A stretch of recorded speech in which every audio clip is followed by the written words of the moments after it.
Bapak Ibu sekalian, beberapa waktu yang lalu KPU telah mengundangkan ya melalui Kementerian Hukum dan HAM Peraturan KPU nomor 20 tahun 2020 tentang perubahan kedua atas Peraturan KPU nomor 14 tahun 2015 ya tentang pemilihan gubernur dan wakil gubernur, bupati dan wakil bupati dan atau wali kota dan wakil wali kota dengan satu pasangan calon. Kami telah juga ya menyampaikan kepada KPU provinsi agar begitu diundangkan ya sejumlah peraturan KPU perubahan ya tadi sudah disampaikan oleh Pak Ketua itu segera disosialisasikan di daerahnya masing-masing. Nah, pada kesempatan ini ya kami juga menyelenggarakan di KPU RI tentu dengan harapan ya agar informasi tentang ketiga peraturan KPU ini dapat disampaikan kepada masyarakat, kepada Bapak Ibu sekalian yang kami hormati secara lebih luas dan secara lebih intensif. Baik, next ya, pada slide berikutnya. Bapak Ibu sekalian ya, ada sejumlah dasar hukum terkait dengan pemilihan 2020 dan pemilihan atau pilkada dengan satu pasangan calon ya. Jadi saya kira ini sudah cukup sering kita bahas. Nah, fokus materi yang saya sampaikan adalah terkait dengan peraturan KPU untuk pilkada atau pemilihan dengan satu pasangan calon. Ya, lanjut ya. Kemudian ketentuan tentang satu pasangan calon itu diatur ya, misalnya di dalam pasal 54C Undang-Undang Nomor 10 Tahun 2016 ya. Pada prinsipnya pemilihan satu pasangan calon dilaksanakan dengan memenuhi kondisi sebagai berikut ya.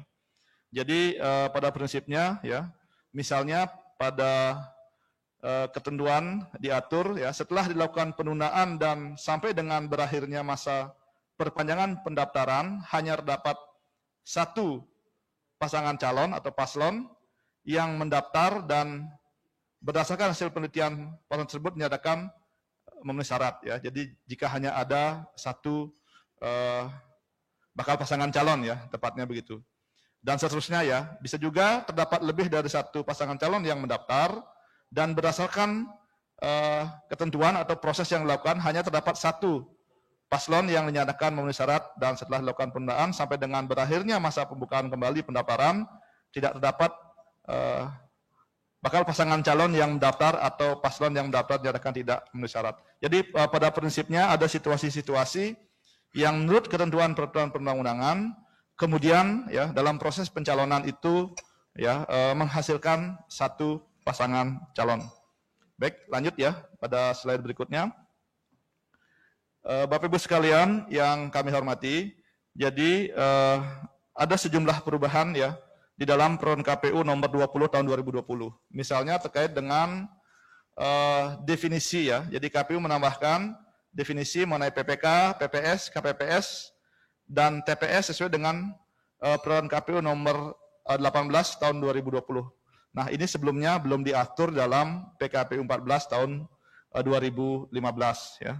Jadi di situ dijelaskan tentang panitia pemilihan kecamatan, kemudian panitia pemungutan suara, kelompok penyelenggara pemungutan suara, kemudian termasuk juga terkait dengan TPS ya atau tempat pemungutan suara gitu. Kemudian juga ada penyesuaian tentang pengertian atau definisi mengenai kampanye ya. Jadi disesuaikan dalam perubahan ini untuk mensinkronkan dengan sejumlah ketentuan atau PKPU yang telah diundangkan ya. Lanjut ya pada slide berikutnya. Nah, Bapak Ibu sekalian, di dalam pasal 1 ya tentang pengertian juga dimasukkan pasal ya perubahan ya terkait misalnya tentang saksi pasangan calon. Kemudian ada juga tentang pemantau pemilihan dalam negeri ya. Jadi pengaturan tentang pemantau pemilihan dalam negeri ini ya merupakan hal yang baru ya untuk lebih memperjelas ya apa saja yang dimaksud sebagai pemantau pemilihan dalam negeri, kemudian apa saja ya hak dan kewajiban mereka, termasuk tadi sudah disampaikan untuk bisa hadir atau masuk ke dalam TPS ya, tentu dengan jumlah yang diatur ya dalam peraturan KPU tentang pemungutan dan penghitungan suara. Selanjutnya ya, pada slide berikutnya, pasal 14 ya, perlengkapan pemungutan suara dan perlengkapan lainnya dalam pemilihan ya. Jadi misalnya ketentuan tentang perlengkapan pemungutan suara dan perlengkapan lainnya dalam pemilihan itu juga disesuaikan. Kemudian pasal 14 ayat 1 ya, sarana yang digunakan untuk memberikan suara pada pemilihan satu pasangan calon menggunakan surat suara yang memuat 2 kolom yang terdiri atas 1 kolom yang memuat foto pasangan calon dan 1 kolom kosong yang tidak bergambar ya. Jadi sekali ini penegasan ya di dalam perubahan sebenarnya dimuat dalam PKPU nomor 20 tahun 2020. Selanjutnya pasal 14 ya, perlengkapan pemungutan suara dan perlengkapan lainnya dalam pemilihan. Ya, jadi lanjut ya, slide berikutnya. Ya, ini terkait dengan pasal 14 ayat 2 ya. Itu kemudian diubah menjadi ya poin E dan poin F dihapus ya. Jadi desain surat suara sama dimaksud pada ayat 1 dibuat dengan ketentuan sebagai berikut ya. Latar belakang foto pada kolom pasangan calon berwarna merah putih ya. Foto pasangan calon dibuat berpasangan, tidak memakai ornamen, gambar atau tulisan selain yang melekat dan seterusnya ya. Jadi ini memang sudah dirumuskan sedemikian ya, dan tentu proses pencetakan surat suaranya telah berjalan, dan tentu ya KPU Provinsi dan Kabupaten Kota yang menyelenggarakan pemilihan juga sudah mempersiapkannya ya. Jadi demikian ya, jadi huruf A, B, C, D ya. Jadi huruf E dan F itu dihapus ya. Lanjut.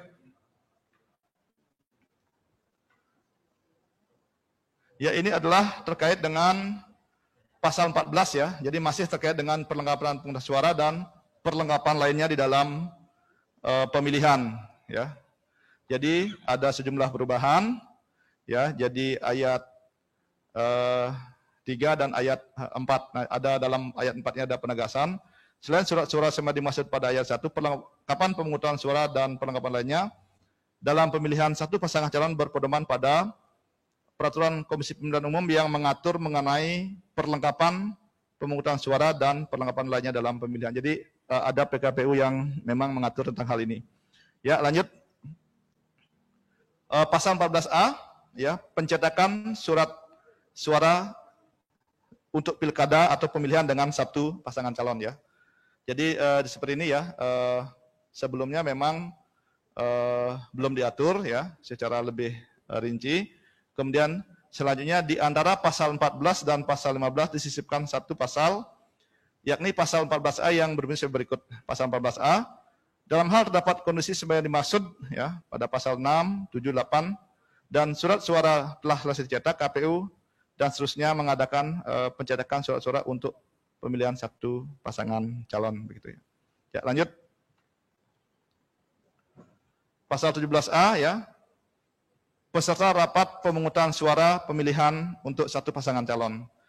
Jadi di dalam perubahan ini dimasukkan ya pemantau pemilihan dalam negeri sebagai peserta rapat pemungutan suara. Jadi berdasarkan putusan MK nomor 100 tahun 2015 yang menyatakan ya pemilihan gubernur dan wakil gubernur, bupati dan wakil bupati dan atau wali kota wakil kota tetap diselenggarakan dengan satu pasangan calon ya. Jadi tindak lanjut dari putusan MK ini ya. Jadi pada prinsipnya bahwa pemantau pemilihan dalam negeri yang telah terakreditasi ya di KPU itu dapat bertindak sebagai pemohon ya dalam perkara perselisihan hasil pemilihan di Mahkamah Konstitusi.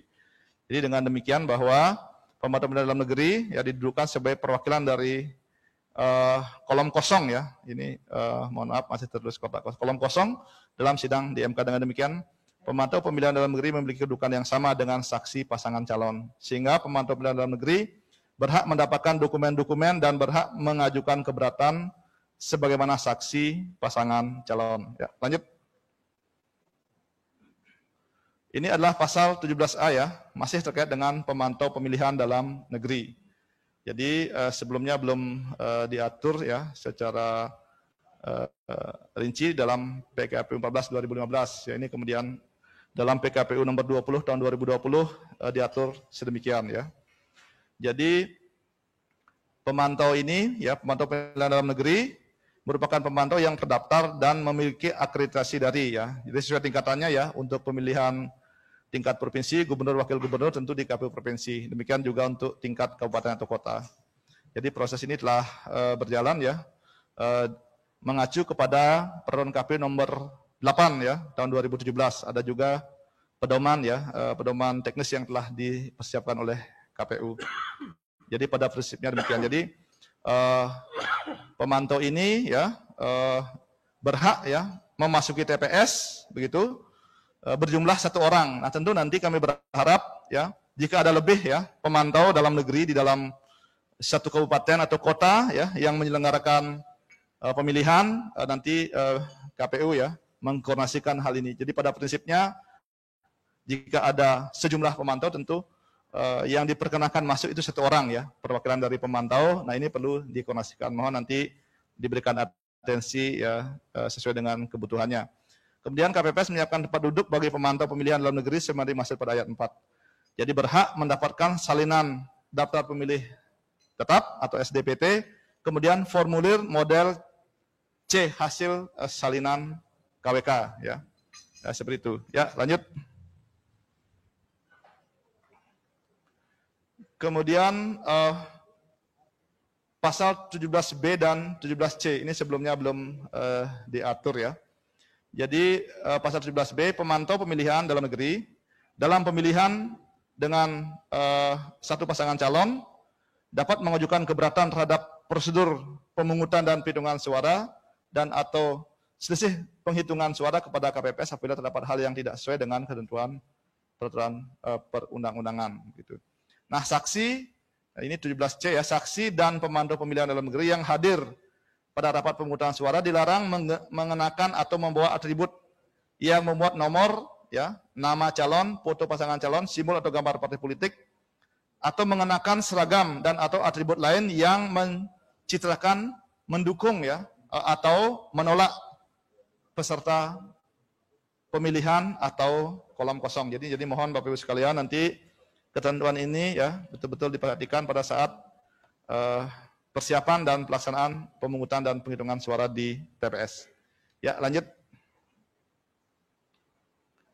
Ini adalah pasal 18 dan 18A, ketentuan pemberian suara dan isi surat suara. Jadi ya, jadi pasal 18 sebelumnya mengatur pemberian suara pemilihan satu pasangan calon dilakukan dengan cara mencoblos satu kali pada kolom pilihan setuju atau tidak setuju. Ya, ini disesuaikan ya pasal 14 PKPU 14 2015 pasal 18. Kemudian menjadi pemberian suara pemilihan satu pasangan calon dilakukan dengan cara mencoblos satu kali pada ya kolom yang memuat foto atau nama pasangan calon atau ya kolom kosong yang tidak bergambar ya itu. Kemudian pasal 18A, daftar pasangan calon dalam pemilihan satu pasangan calon memuat ya nomor urut, foto, nama serta visi misi pasangan calon ya.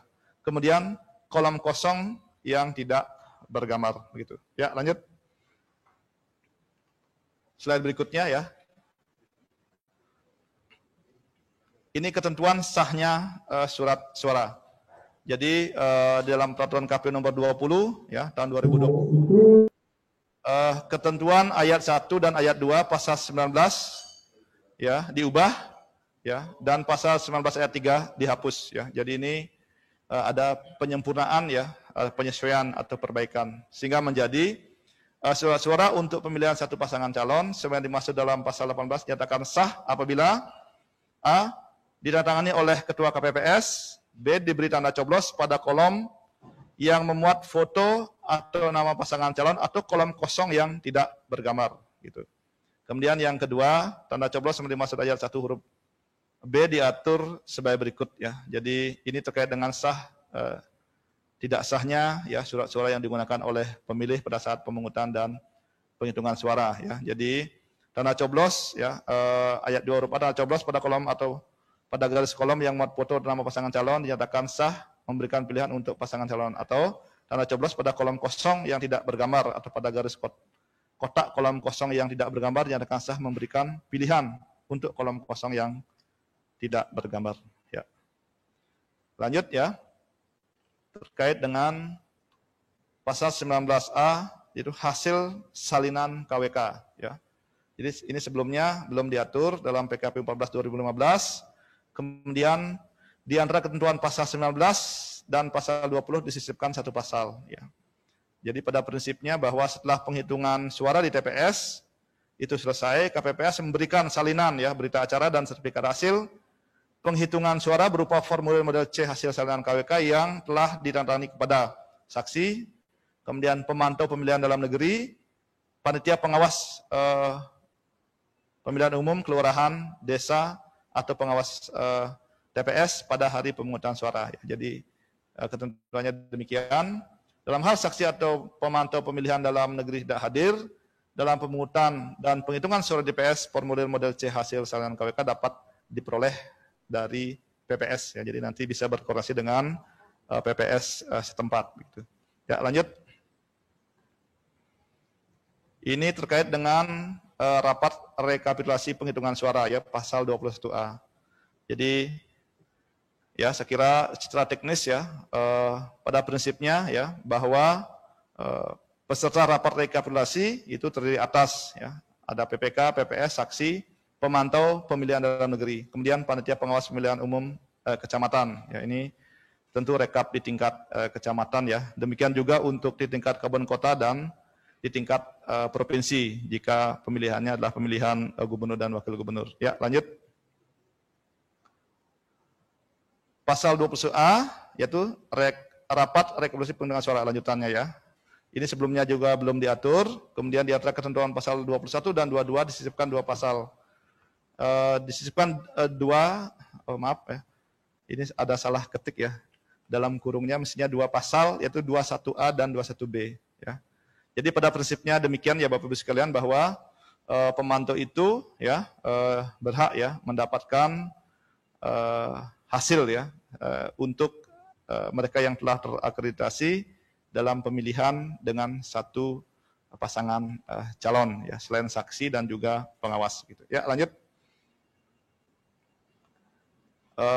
Pasal 21B keberatan hasil rekapitulasi penghitungan suara. Ini juga pasal 21B dalam hal misalnya rapat rekapitulasi hasil penghitungan suara pemilihan satu pasangan calon, pemantau pemilihan dalam negeri ya dapat mengajukan keberatan. Ya saya kira tadi juga sudah disampaikan ya. Itu kepada PPK, KPU atau Kabupaten Kota, KPU Provinsi atau KPC dan seterusnya sesuai dengan tingkatan ya. Lanjut. Ini pasal 26 ya. Ketentuan pasal 26 diubah sehingga berbunyi sebagai berikut. Formulir yang digunakan dalam penyelenggaraan pemilihan satu pasangan calon berpedoman pada peraturan KPU yang mengatur tentang pemungutan dan penghitungan suara dalam pemilihan dan seterusnya. Ya, jadi ini ada penyesuaian ya formulir mengacu kepada PKPU tentang pemungutan dan penghitungan suara. Ya, next slide berikutnya. Bapak Ibu sekalian, sekira ini adalah informasi ya bersumber dari data Silon KPU 1 Desember 2020 ya. Jadi jumlah atau rekapitulasi ya data pasangan calon ya. Jadi demikian ya untuk pemilihan dengan satu pasangan calon itu ada di 25 daerah ya kabupaten kota.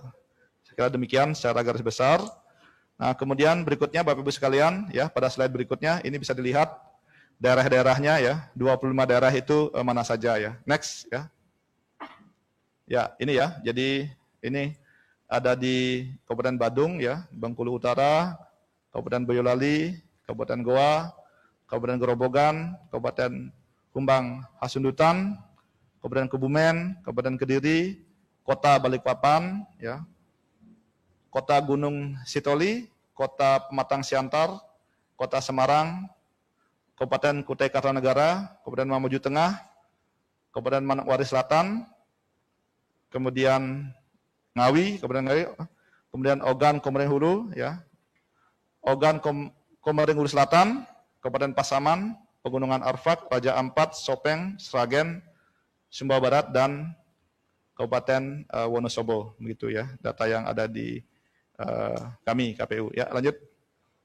Ya, saya kira Bapak Ibu sekalian demikian ya yang dapat saya sampaikan sebagai informasi atau sosialisasi kami terkait dengan perubahan ya peraturan KPU yang kemudian dituangkan dalam peraturan KPU nomor 20 ya tahun 2020.